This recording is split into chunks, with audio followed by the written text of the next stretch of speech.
Good morning, good afternoon, and good evening, everyone. And welcome to the webinar on helping our students access a top US research university. And it is exciting, and I'm very excited to be here today. Very quickly, my name is Neha Shetty, and I'm the Global Director at InUni Global. It's a real pleasure to have all of you with us here today. And thank you for making the time. I know it's quite late for some of you, but I'm sure you're going to be taking a lot out of this session. So stay tuned to hear about all the exciting stuff, which is mainly about the GlobalFlex Master's Program at San Diego State University Global Campus. And with me here today, we have very exciting speakers. And it's my pleasure to introduce today's speakers from San Diego State University Global Campus. So first, we have with us Miffy Yuan, who is the Director of International Programs and Development.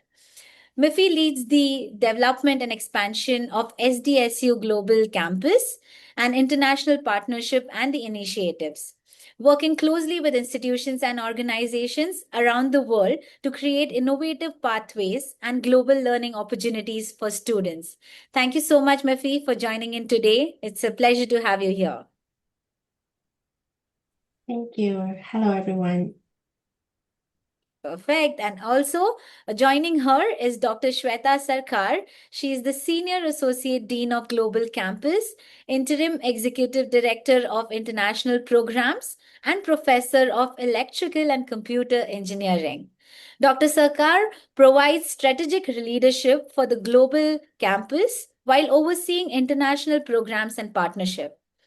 With an accomplished academic background in engineering and extensive experience in higher education leadership, she plays a key role in advancing SDSU's global engagement and expanding access to world-class education for students worldwide. Thank you, Dr. Shweta, for joining us today, and we're very excited to hear what you have to share with us. Thank you, Neha, and hello, everybody. Thank you for the kind introduction, and hello, everybody. Looking forward to speaking to all of you. Great. And also we have with us Aisha Rowe. I'm sure you've seen her a lot in the past with the webinars, and she's our head of admissions at InUni Global.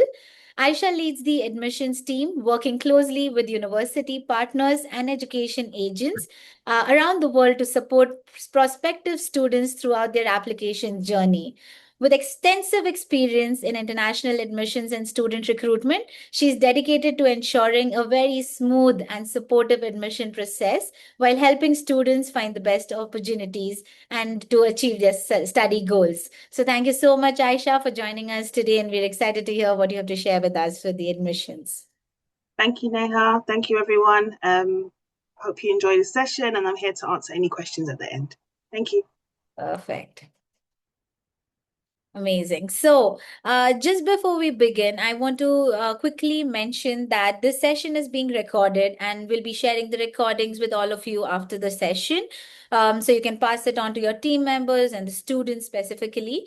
Second, we have a Q&A box, which is open from right now. So if you have any questions while we are presenting the slides, please feel free to drop in into the Q&A section, and we'll be able to help you get more answers towards the end of the session. Also, a very quick note, we would be having another webinar by InUni's admission team to take us through the entire application process, and we'll be notifying you with the timing very shortly. Okay, so let's dive in and not take a lot of time in here, because we would love to hear about the entire GlobalFlex program for San Diego State University. So over to you, Dr. Shweta.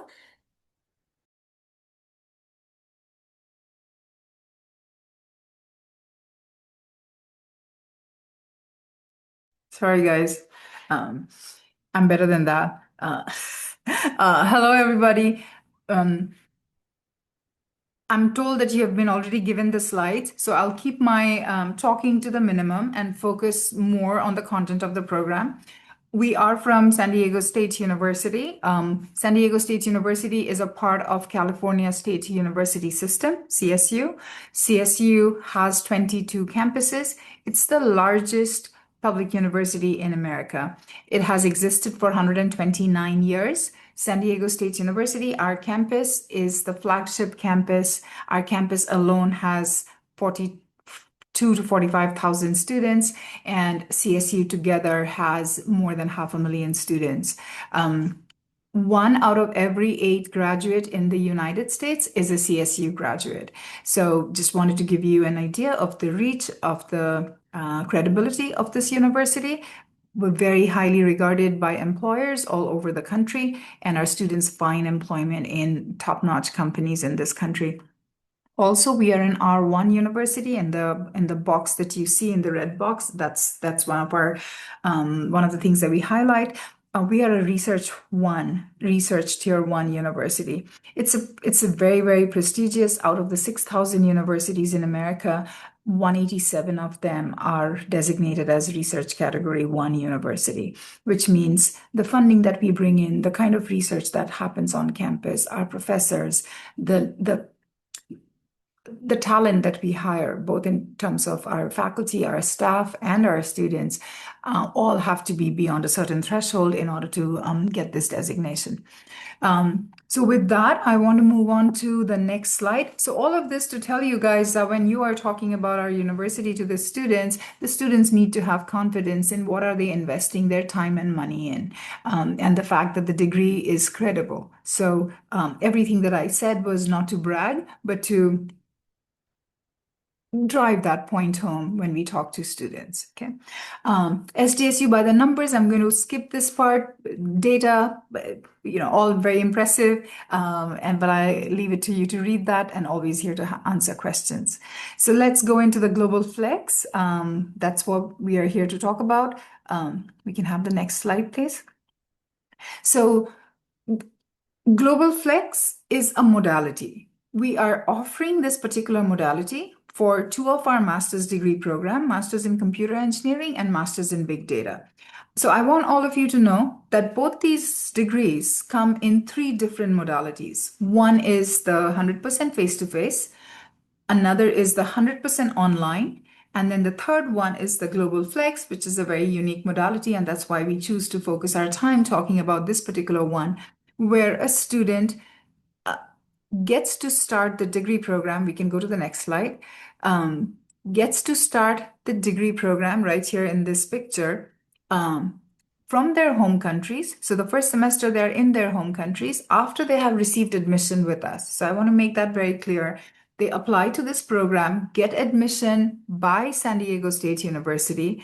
Instead of coming to our campus from day 1, as a traditional program normally does, the 100% face-to-face does, instead of that, they stay back in their home country for that first semester, take courses with us on our learning platform virtually, and then starting the second semester, they come over to our campus, complete the remaining degree program on our campus in the face-to-face modality that's conventionally what we are all familiar with.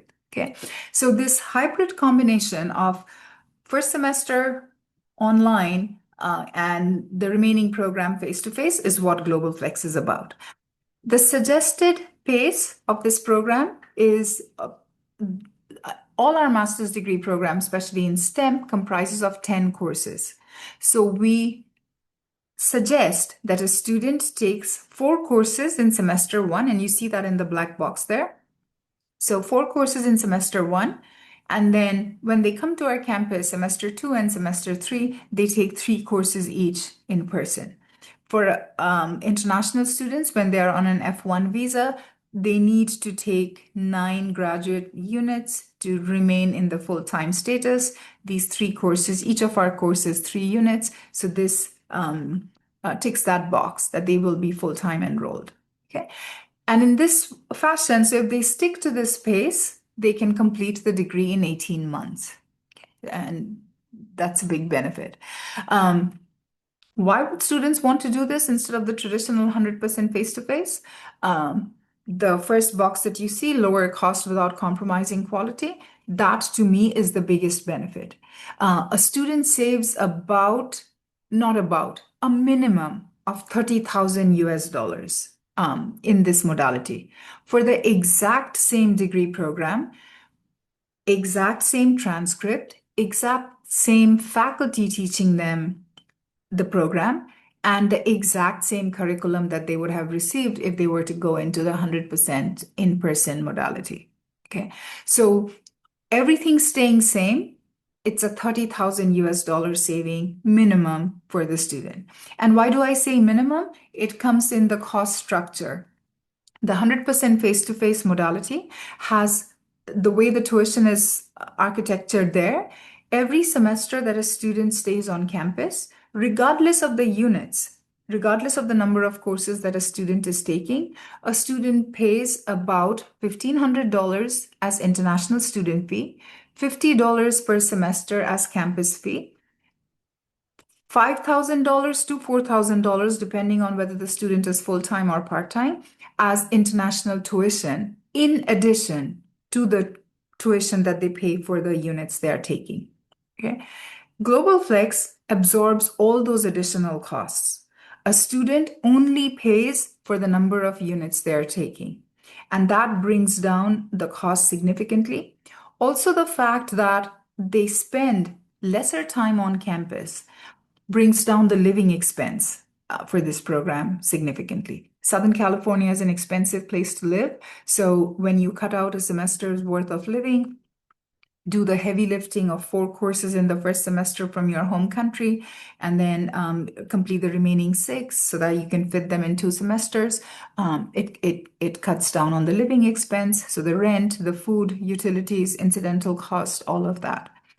The other thing that I want to draw your attention to is spending 2 semesters on our campus makes the student eligible for OPT, which is the second big black box that you're seeing here, OPT, internships, jobs. I don't know if you can see my cursor.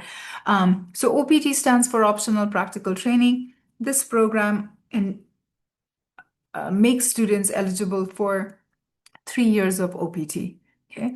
The program does come with a 20% to 40% of tuition as scholarship. However, it's an extremely competitive process, but every student who applies to the program is automatically considered for that. Okay. I also want to emphasize that by virtue of getting admission into this program, a student is by default saving, as I said, at least 30,000 US dollars. So that can also be perceived as a scholarship that this university is giving to the students just by virtue of being admitted into the program. We have this other box, prolonged visa acquisition period. What that means is the first semester when the student is online, studying online, the student does not need a visa to study with us. Okay, so sometimes, not sometimes, several times actually, and more than some, a student will have to defer admission request on our campus because they could not get a visa interview date. They could not acquire the F1 visa in time to come to our campus at the start of the semester. Here, if something like that happens to a student, the student can still start the program and continue working on the visa because the student does not need the visa till the second semester. So that's where we come with the prolonged visa acquisition period. Okay, this probably is the most important slide, guys. So I kind of that's why I wanted to spend more time on this one. This absorbs the essence of the program. This covers the essence of the program. So yeah, can we have the next slide, please? The program highlights. I think I've been talking about this even previously. It's for Masters in Computer Engineering. It's the master's program comprised of 10 courses. A suggested pace is 4-3-3 to complete those 10 courses in 3 semesters. Please understand that it does not have to be that. A student can take their own time to complete, go at their own pace, but to complete the degree in 18 months, that's the pace we recommend. Okay. The program structure, as I said, semester 1, semester 2, semester 3, we have here some course outlines. There's a lot of flexibility in course selection. The other thing that I want to emphasize is under this umbrella of Masters in Computer Engineering, a student can specialize in artificial intelligence, cybersecurity, robotics, software engineering, what have you. Okay. So we offer all those courses. Out of these 10 courses, 4 are required. The other 6 are flexible. So a student has a faculty advisor dedicated to the student who will work with the student to understand what the student's programmatic goals are, career aspirations are, and then they will help the student pick the courses accordingly. So again, lots of flexibility in the specialization that they want to build under this hood called Masters in Computer Engineering. And some of you may be coming from countries where I see this, especially in India, universities have the flexibility to launch degrees in all cutting edge terms. So, I've seen masters in computer engineering, masters in AI, masters in robotics, masters in cybersecurity. At here, especially with the California State University system being as big as it is, each degree program approval takes more than 2 years. So therefore, we are not always able to just float degree names as in when the tide rises for a particular area. So our workaround is we use the established degree names and offer specializations.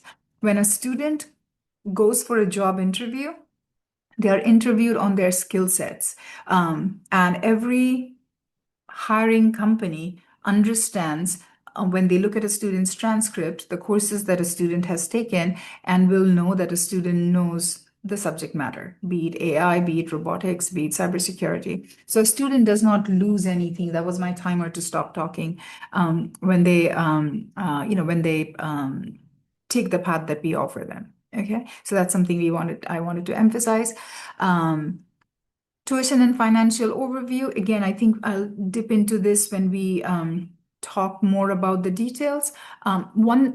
This slide does not capture that, but one thing I still want to share with you is that first semester of online, and I say it within quotes because we want to call it a virtual classroom. We have a team of instructional designers, and we invest annually about $1 to $1.5 million in having that in-house team just to work with our faculty to design this virtual classroom. So unlike a Coursera course, this is not a siloed, self-paced course. It is a classroom, meaning a professor welcomes the student to the classroom. A professor stays with the student all 16 weeks of the semester. Our student success advising team keeps an eye on the student. Is the student logging in? Is the student dropping grades? If they do, they will reach out to the student over a text message and say, hey, I haven't seen you in the classroom in 2 days. Your quiz 2 grades were lower than your quiz 1 grades.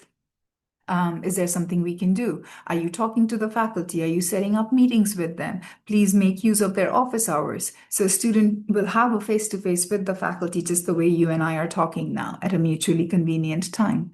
Our career service team, we have dedicated people there who will work with these students to hone their LinkedIn profile, to look at their resumes, to polish their CVs, to give them mock interviews, just so that in the second semester when they come to campus, the student can hit the ground running. We hold about 1 to 2 career fairs every month. There's a lot of cultural difference. There's a lot of behavioral differences, expectations that when you come from a different country to America, there's some adjustment time. That 1 semester of staying in your country and having exposure to all our staff, all our resources, our faculty, this really prepares our student for and sets them up for success when they come to our campus. Okay, so that's something that I wanted to share with you, which is an intangible benefit of this modality. Okay, over to the next slide, guys. Big data analytics, again, similar, $27,330 in tuition. The tuition structure is extremely simple, $911 per credit or unit. At SDSU, we use the word unit. The program is 30 units. So 911 times 30 comes to that number, 27,330. And the student is not paying that upfront. Every semester, how many ever units a student takes, a student pays 911 times that number. There are no hidden costs of campus fee, international student tuition, none of that. Okay. Okay. Next slide, please. Again, this program structure, a lot of details, and I can walk you through those details, as and when we get to this program, or if there's an interested student and we can hold their hand and walk them through. But we were kind of showing you that a student starts the semester one. They have the option of taking 2 classes in semester 1 year, unlike 4. Then they come to our campus in semester 2. They take 3 classes face-to-face. In the summer, this program only has a fall intake. So your semester 1 is going to be August to December. Semester 2 is going to be January through May. And then there's the summer in between May through August. So in here, the student can squeeze in 2 of the classes in a virtual classroom. And then semester 4 is, again, August to December, where they can take the 3 classes. So they are still completing in 18 months. Though it looks 4 boxes and 4, they're still completing in 18 months. Because it has the summer, the fall intake only, unlike computer engineering that has both fall and spring, we want the students to make use of the summer in between to do this. Okay. Next slide, please. Financing.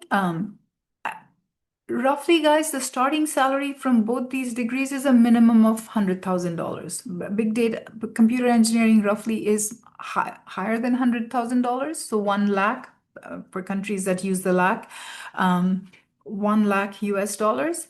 The tuition is $27,330. Living expense, everything put together, a student roughly will be spending around $45,000 to $48,000. Okay, so a student is almost guaranteed to make double that money when they start to work.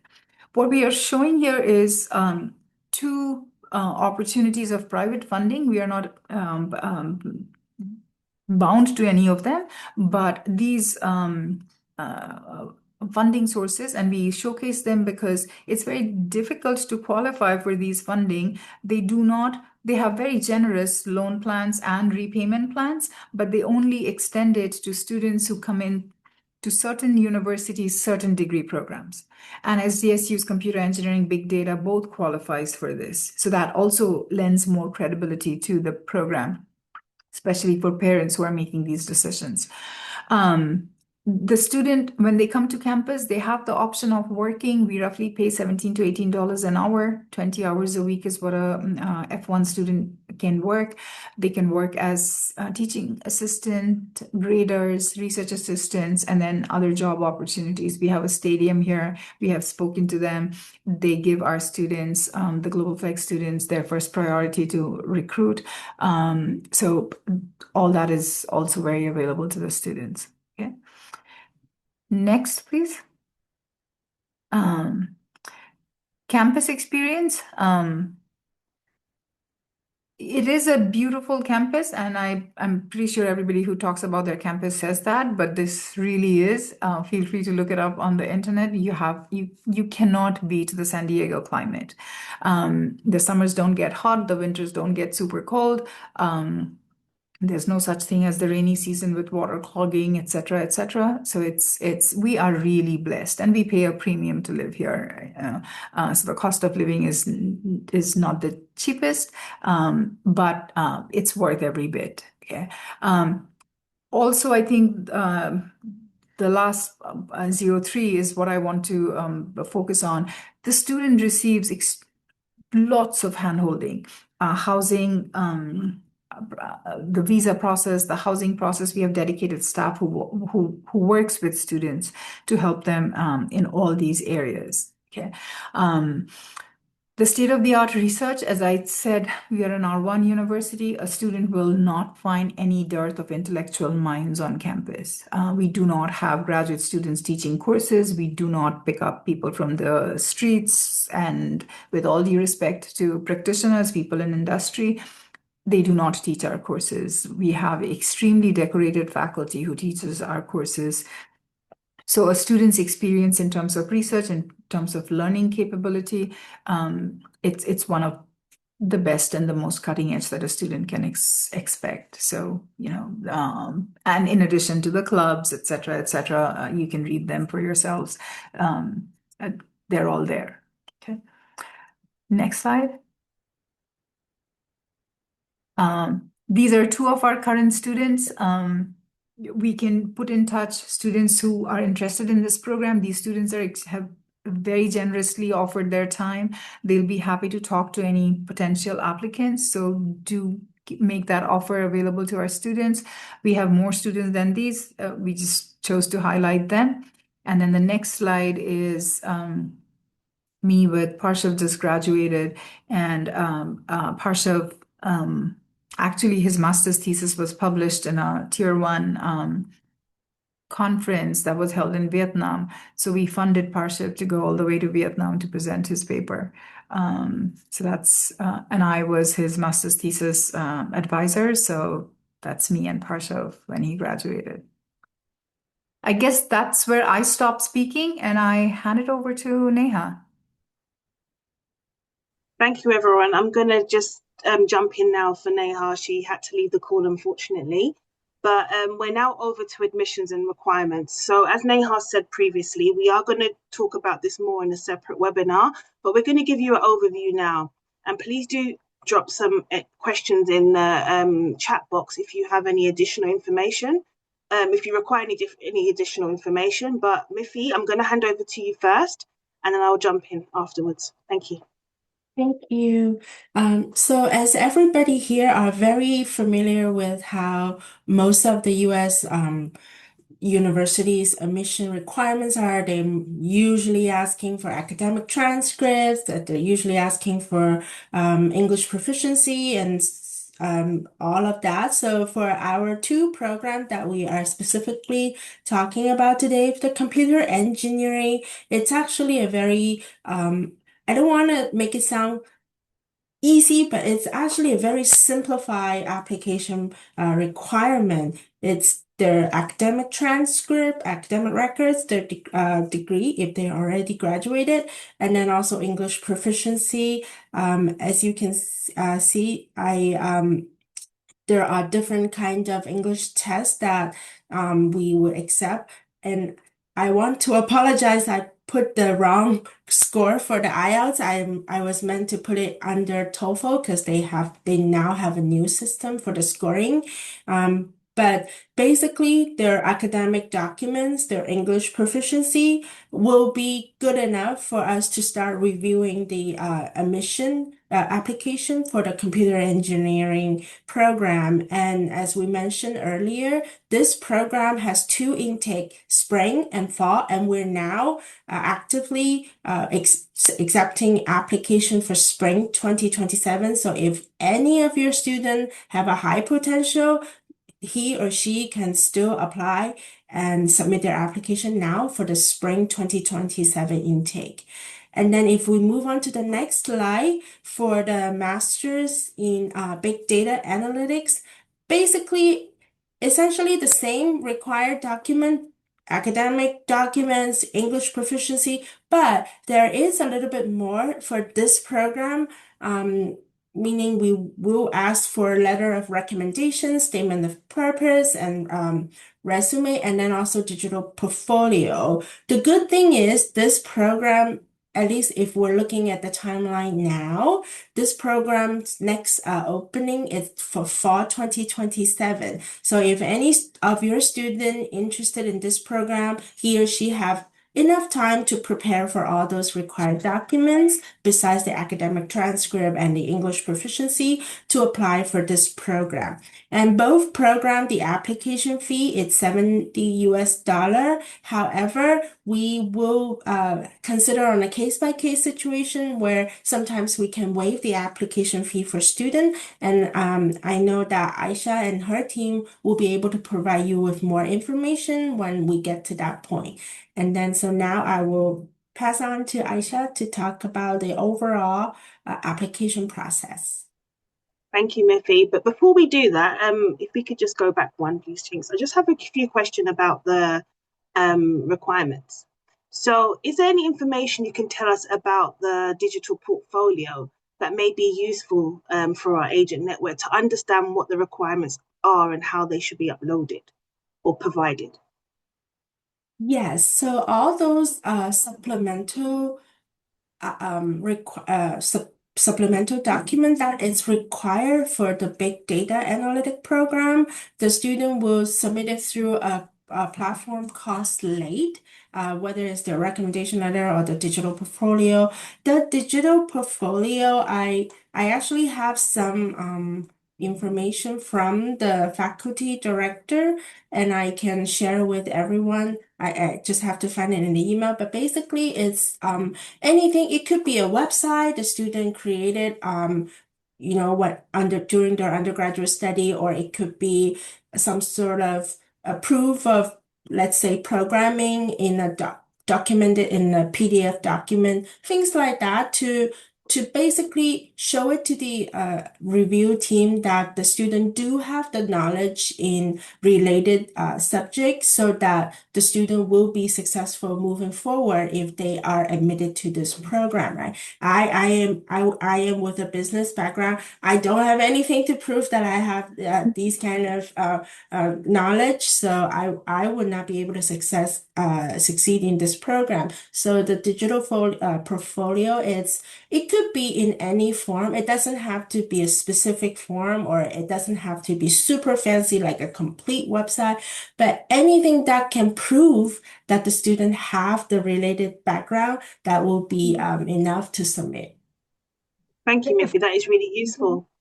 Swati? Aisha, if I could just jump in for a little bit. A lot of students will showcase their personal GitHub repository as the digital portfolio. So in that GitHub, they would have done, say, an undergrad project related to big data. So they have the whole coding, they have the outcome of that coding project, and they share the link to their personal GitHub in their digital portfolio. Again, as Miffy said, it helps the admission committee make an informed decision that the student indeed has the expertise to succeed in the program. And this requires the digital portfolio because for big data, we receive applications from a lot of backgrounds that may not be traditionally computer science, computer engineering undergrads. So therefore, it's important for the admission committee to understand that when we admit a student, the student is ready to succeed in the program or has the requisite background to succeed in the program, and therefore that digital portfolio requirement, because the Exactly. transcript may not always speak to what the student may have done on the side, maybe in an internship project or just out of the student's own interest. Yeah, definitely, and it does make sense. So my questions about these documents is kind of like a I know what agents and students are going to want to know about these documents because they need to provide it, right? So the same goes for the letter of recommendation. Do you require two? Can they be provided by professional as well as academic recommendations?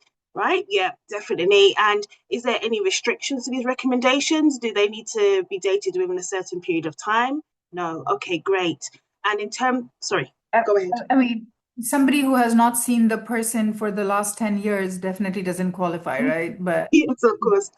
That goes yeah, without saying. anytime, yeah, any person. And I think what is important in those letters of recommendation is how do you know this candidate? So, in what capacity have you worked with the candidate? He's my neighbor and I've seen him since childhood, and I absolutely love him, and he's a wonderful human being. I think speaks volumes about the person's character, but does not help the admission committee to make an informed decision on the person's ability to succeed in the program. So all the documents requested, uh, if the student can gear it towards the admission committee, helping the admission committee make an informed decision about the student's ability to succeed in the program, that's what they are seeking. And again, I repeat, the reason computer engineering does not require any of that, they only require transcript because that program is extremely course oriented, as in you have come with courses A, B, C, D, which tells me you'll be able to succeed in course XYZ that I'm going to teach you in the master's. Here, Yeah. because the background is varied, they ask for the supporting documents so that they can make an informed decision. That makes perfect sense. And that's where I was going to go next in terms of the statement of purpose. For that very reason, I think the student needs to explain why they've chosen this program as well, right? Is there any specific requirements regarding the statement of purpose that we should be aware of? I have seen all different kinds, but it's mostly what you just said, Aisha, that it's why do I choose this program? And if I'm coming from a physics background, what led to my change of mind that I want to now do a master's in big data analytics? And then what prepares me? It's a student's opportunity to speak to the committee. About who they are, what they have done that has driven them towards this particular program, and how their life experience, professional experience, academic journey has prepared them to succeed in this master's program. So I think that's key. Is key, yeah, definitely. And in the resume as well, we may have some applicants or students that haven't got any work experience, but they have an academic experience. Is that okay? Absolutely. To not have any work experience? Great. Okay. Yeah, work experience is what the admission committee is looking for. They're more looking for, if I admit this student, as you see, this is an extremely subsidized tuition. So the university picks up a lot of the cost. The reason they do that is they want a very strong alumni graduating out of these programs. Now, you can only have these strong alumni if the student comes in prepared to succeed in the program, right? So all of these documents are to make that informed decision. Is the student prepared to succeed in the program? So, yeah, understood. And the GPA being 3.0, the required GPA, is there any flexibility with that? Is that the very minimum you'd expect to see in an applicant? Or, if someone is just slightly below but has a really good resume or a statement of purpose, would that applicant be considered? That's a great question. So with a GPA of 3.0, the committee does not need to justify the admission decision to anybody else in the university. Okay. When a student's GPA is below 3.0, the committee then needs to send a letter to the Dean of Graduate Studies saying, though the GPA is below this, we still want to admit the student because we see a stellar digital portfolio. The student has done amazing projects, this, that, and the other. So they have to justify why they are bringing in or giving admission to a student with a lower than 3.0 GPA. It's up to the discretion of that Dean of Graduate Studies to say a yes or no to that plea. So with a 3.0 GPA, it's no explanations needed. With a GPA below that, if the admission committee makes a decision that they still want to admit the student, it has to go through that one more level of approval. That's understood. So to answer your question, is it written in stone? No, but to also understand that how many exceptions will the dean make, right? So exactly. That's fully understandable, and to set expectations for the student as well, do you really want to wait any longer if you could all be declined or not accepted in the end? So yeah, definitely. Okay, thank you. Chintz, could you please move to the next slide? So hello everyone, I'm going to go through the application process workflow. So this is just a brief overview.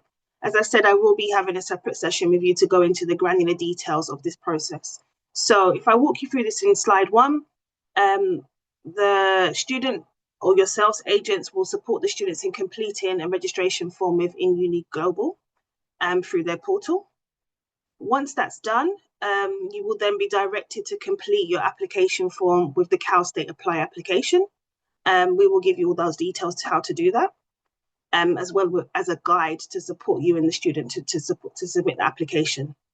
Once the application is submitted, the student will receive an authorization code directly from SDSU to log into their portal. That portal does need to be verified. So the student will have to go through the authenticity steps in order to access that portal. Once in, the student will log in, look at the application they've selected, and they can then go ahead and submit their required documentation. for the big data analytics, as we've just gone through that process, there's a few more additional documents that are required.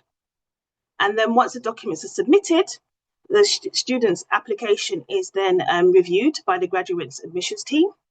Once a decision is made, a decision will be sent out to the student directly. And the offer is received, and the student can receive can review the offer via the portal. The next step from our side would be applying for visa. So providing financial documentation. So that task would now be ticked, and the student can go ahead and start submitting their financial documents. Now, what I want to just point out here, although that they can go ahead and submit their financial documents, it is not a requirement to start first semester, as it's just explained. So the student can next start for their first semester once they have their admit, and continue to apply for their visa through submitting their financial documents, receiving an I-20, and then booking their visa appointment. Now, tuition is only required once the applicant starts. So once they enroll for semester 1, that will be paid through the portal as well, and they can set up payment plans. The next step would be submitting a financial document. So if the student has not submitted their financial documents before starting semester 1, they must do so before semester 2 starts, and they will need their visa approved before the next semester. So I just want to make that very clear. So once the I-20 is issued, student has paid for CVIS, got their visa interview, have a visa approval, they can then start to prepare for travel to the US. Now, at this point, they will be in regular contact with their faculty members. They will already have a login details. They will have a lot of support at this stage, right, Miffy? So if a student is unaware of what to do next, they have regular contact with staff at SDSU that can support them with their travels and let them understand what's next, right? Correct. That's correct. Is there any additional information that you want to add at this point regarding a student receiving their visa and preparing to travel to the US for semester 2? Yeah, I think just like any international travel, the basic thing is you get your visa, you plan your international flight. I think the biggest thing that will usually for international students to feel more secure is definitely to find the housing before they arrive, so that they know once they arrive where they need to go, right? And then also for traveling purposes, the document, believe it or not, there's still international students forget to print out their I-20 when they travel. So those kind of common travel preparation is definitely recommended. In terms of living in this San Diego, it's I honestly cannot think of too many things to prepare, simply because we don't have extreme weather where you need to bring certain things and to prepare certain things to before you arrive. So yeah, I would say the housing, or at least find a hotel or short-term housing for a short period of time before you would like to finalize your longer-term housing. I think that's one of the most important things pre-travel. Understood. Thank you. So then the last step is to travel to the US. So that's it for this slide. Chinks, could you please move on to the next? Thank you. Now we're going to open up the Q&A section of this webinar. Thank you, Shweta and Miffy, for your contribution. It was very insightful. I think we can start with some of these questions. I know, Miffy, you have been answering some. We're discussing it. Do you want to maybe go over some of them so we can give more details? Do you want to start with the ones you've already answered? Yeah, so thank you for everyone who put in their questions. They're all very valid questions, and I'm just gonna go ahead and answer them. And then if anything to add, Shweta, please feel free to jump in. One of the question is the dormitory included in the price? So the cost of on-campus housing, it's not included in the tuition, and the cost of on-campus housing is also fluctuated per semester. So before your student arrive for the second semester, if the student is interested in living in an on-campus housing, please reach out to us so we can provide you with the most up-to-date information. And some of the questions, for example, can a lower GPA student be accepted? I think that one was already talked about.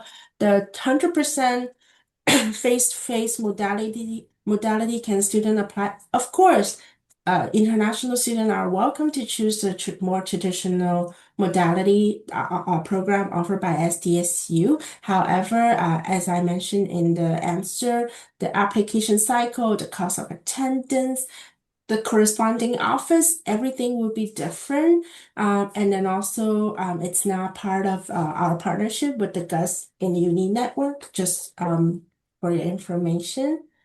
And then our applicants from non-IT background accepted. This is just based on my personal opinions.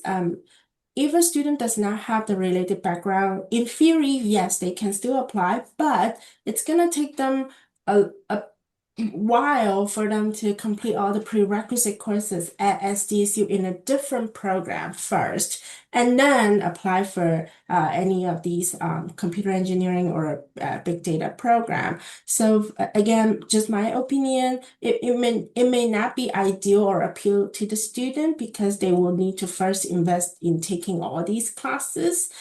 Who knows how many classes they are missing, right? So I want to say in theory, yes, they can, but then at the same time, if they consider completing all the prerequisite courses at SDSU, they will need to expect a longer time and financial investment to this And in model. terms of that, Miffy, as well, would they even be able to take prerequisite courses online?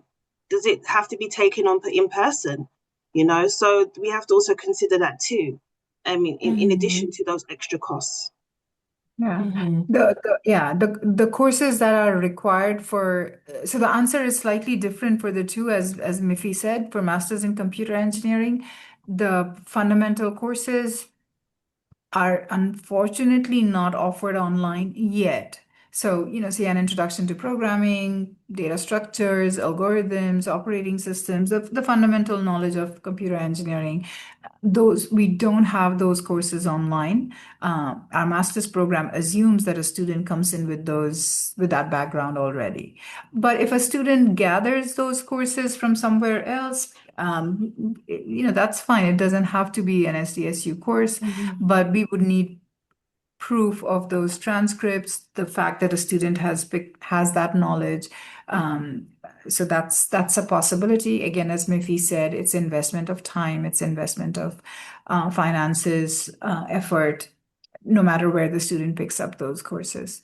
That's number Yeah. one. Big data analytics, I think, is a little more flexible because, as I said, we do see students from many different backgrounds.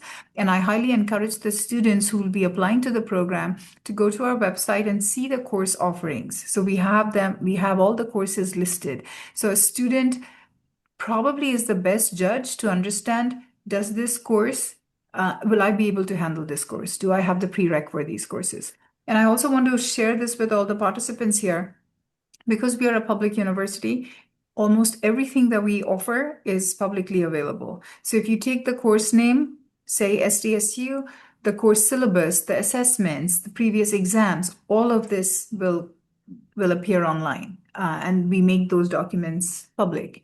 So a student can have a very, very good understanding of at what level this course is pitched. Yeah. Mm-hmm. So the short answer is data analytics. There's we do see students from varied backgrounds coming into the program. Computer engineering, not so much. So, yeah. As again, Miffy said, theoretically, yes.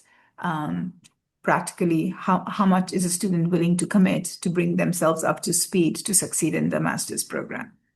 Yeah, definitely. And we have a few more questions that are unanswered.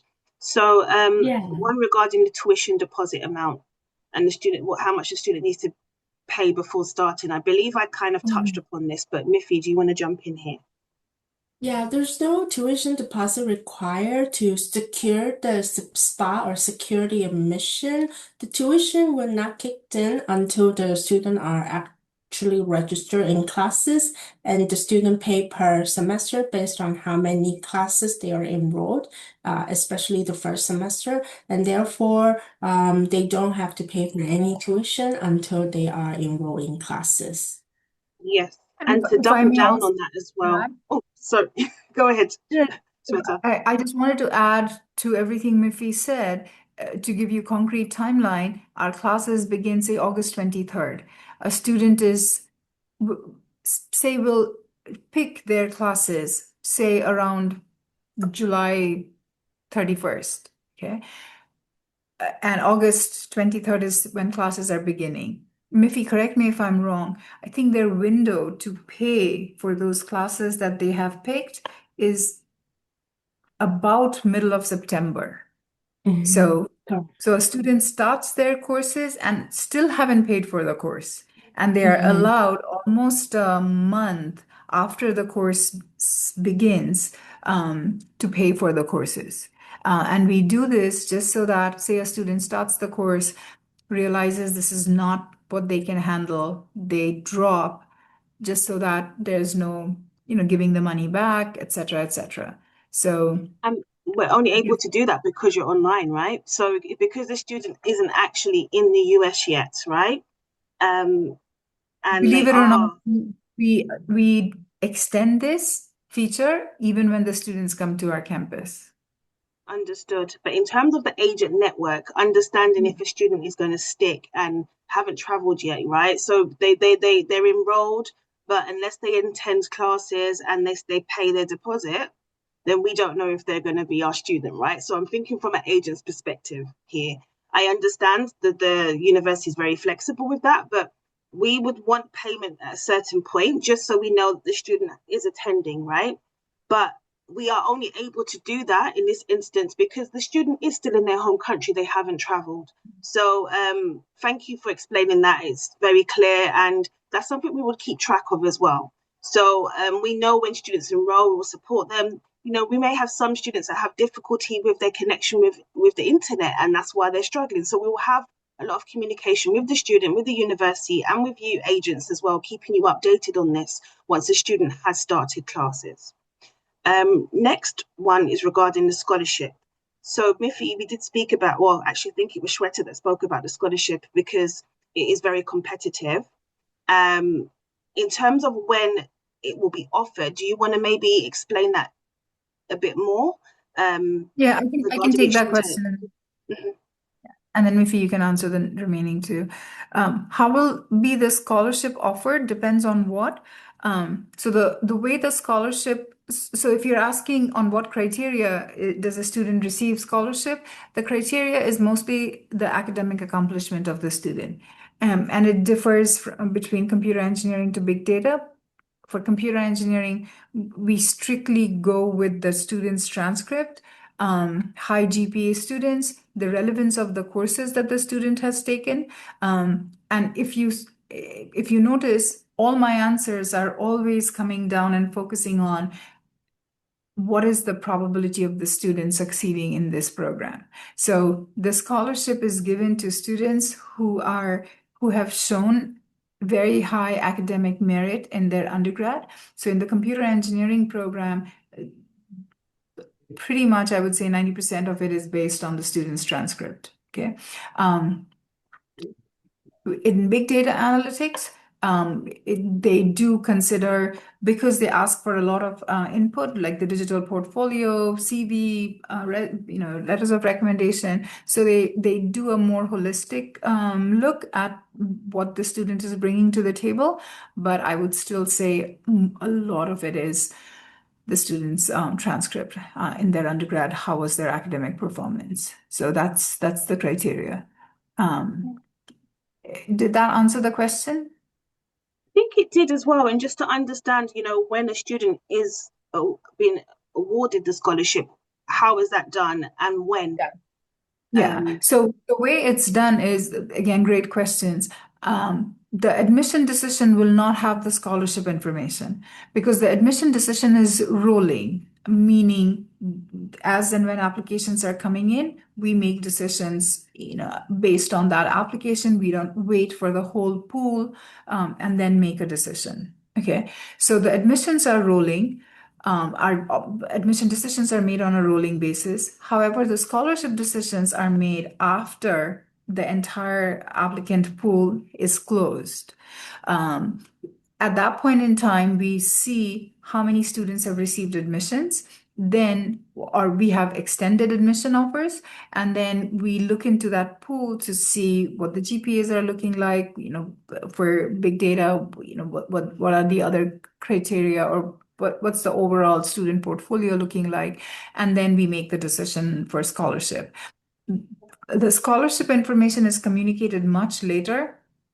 Probably, maybe for fall, it's probably communicated in the end of July or beginning of August, before they sign up for the courses. When a student receives scholarship, say for instance, a student receives 20% of the 20% of the tuition as a scholarship. The way it works is, I said, right, that it's $911 per unit. For that particular student who would have received a 20% scholarship, the per unit fee will be reduced 20%. So 0.2 times 911 is this minus 911. So for that particular student, instead of $911 per unit, the student will pay $728.80 per unit. And the student will pay that for the entire 30 units that the student needs to take. That was Does that going to make be my sense? next question. Would that be for the duration of the program? So you just explained that as well. Okay. Yeah. And, I know because we're not sure exactly how much scholarship would be applied, if any. Is there a range? So you just mentioned 20%. Is 20% the max amount that can be applied, for instance? The scholarship is 20 to 40%. 20 or 40%. So Okay. yeah. But please know that 1% of the student probably receives this. So Yeah, got you. No, it's just understanding the range. It does help. So Miffy, there's two more questions here. I know you've still been answering some, but how much financials are required for the I-20? I believe it was mentioned before. And Sweater, I think you said as well, there's no additional fees, right? It was just the total credits. yeah, but the program, right? I-20, what you need to show in an I-20 is different. And I think Miffy knows the answer to that better than I do. Yeah.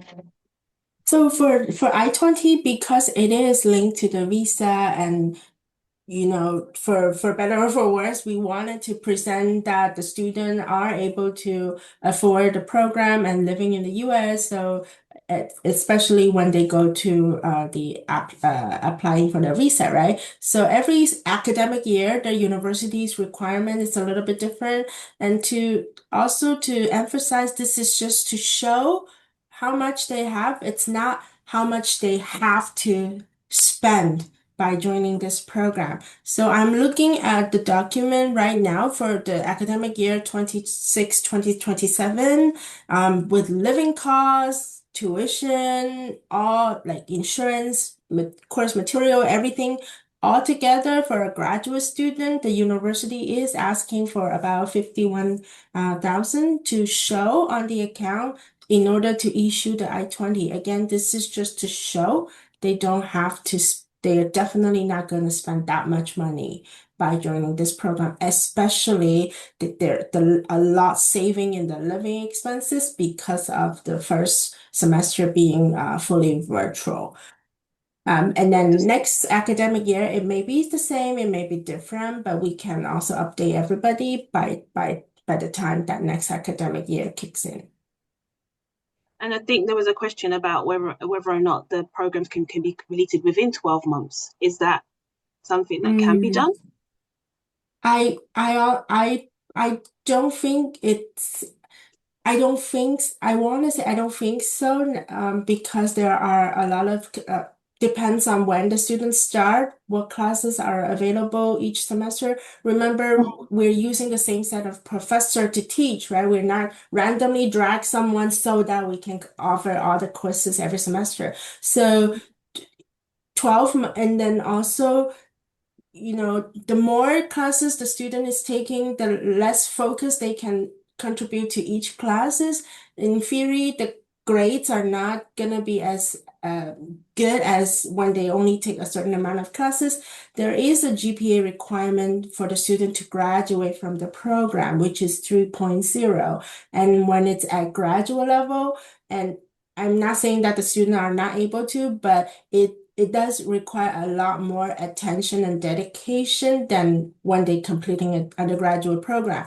So, right, yeah, they can stack up more classes every semester, but then it may affect their overall GPA and therefore they won't be able to graduate. So I don't think a 12-month completion is feasible, and also consider academic breaks and things like that.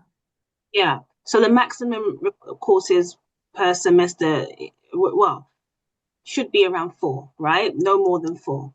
Would that be the Yeah, recommendation? I would not recommend anything more than 4 for graduate student. I have seen so many students try to make it happen and then completely fail. So it's not gonna be beneficial for the student in the long run. Just for everybody, it's information. Once they are here on campus, a minimum of 9 unit is required because they will be on the F1 visa. So typically international graduate student will stick with 3, maybe 4 classes per semester. Definitely understood. And in terms of just going back to the I-20 quickly, is there a full breakdown of the fees that are required for the I-20 on the affidavit form? And, Miffy has shared that with me, so you all have a copy of that affidavit too, which has a full bifurcation of the fees required for I-20 issuance. So if there's any questions after that, we can discuss it. You can send them my way. Thank you, Miffy. And there was one more question about accommodation, but I believe you've already answered this about on-campus accommodation. Yeah, and it is not required to live on campus. So I think the student will find better option in terms of amenities and cost-wise, better option off campus as well. So on-campus housing is not required for a student. Hey, and I'm looking, and I don't think we have any more questions in the chat. Let me see if there's another one here. No, I can't see any more questions. So thank you everyone for joining. And thank you, Shweta and Miffy, for joining this session. I think there's been a lot of good questions. This is recorded, so I think you can use the recording, refer back to it if you're unsure of anything that was said previously. You can also refer back to the slides so you can get a full overview of the university, what they offer, how to sell this to your network of students as well. And if you have any questions, please do reach out to Neha and her team. I know she's not here at the moment, but she just sent her apologies. And thank you all for joining. Thank you. Shweta and Miffy, thank you Thank you, again. everyone. Thank you, everyone. Bye. Bye. Bye-bye.